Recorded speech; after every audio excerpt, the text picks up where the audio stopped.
टिल्लू टिल्लू राण्या, कुठं बसला तू मुंगास तोंडाच्या, कोणत्या बिळात लपून बसला?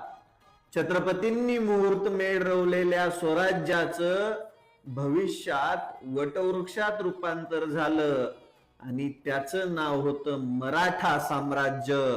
त्या मराठा साम्राज्याचा दैदिप्यमान इतिहास आणि तो इतिहास दाखवणाराच मराठा साम्राज्याचा नकाशा NCERT ने त्यांच्या इतिहासाच्या पुस्तकामधून हटवला. तो हा नकाशा.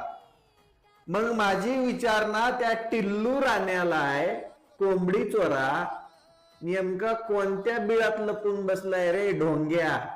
बांडगुळ तोंडाच्या, जिथं TRP भेटणार नाही तिथं नाक खुपसत नाही का तू?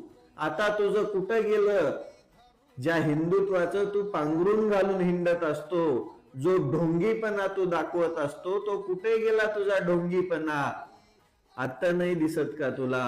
शिवछत्रपतींचा इतिहास मिटवायला निघालेले, मराठा साम्राज्याचा इतिहास मिटवायला निघालेलं हे केंद्र सरकार तुला दिसत नाही का? की जीभ झडून गेली तुझी मुंगास तोंड्या?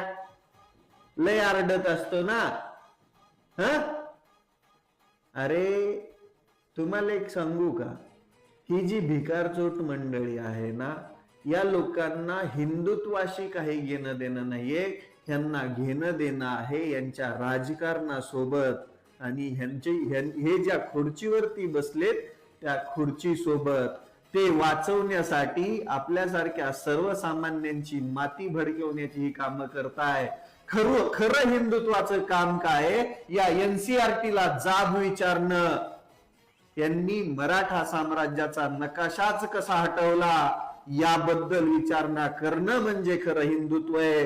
कारण आपण इतिहासाच्या जोरावरतीच माज करतो आणि तो इतिहासच मिटवायला जरी तल्ली सरकार निघाली असतील तर या सगळ्यात पहिली या भिकारचोट टिल्ल्याला लाज वाटली पाहिजे. मी वाट बघतोय टिल्लू राण्या, तू याच्यावरती बोलायची आणि सरकारला जाब विचारायची. तेव्हाच मी तुला समजेल खरा हिंदुत्ववादी. कोंबडी चोर साला.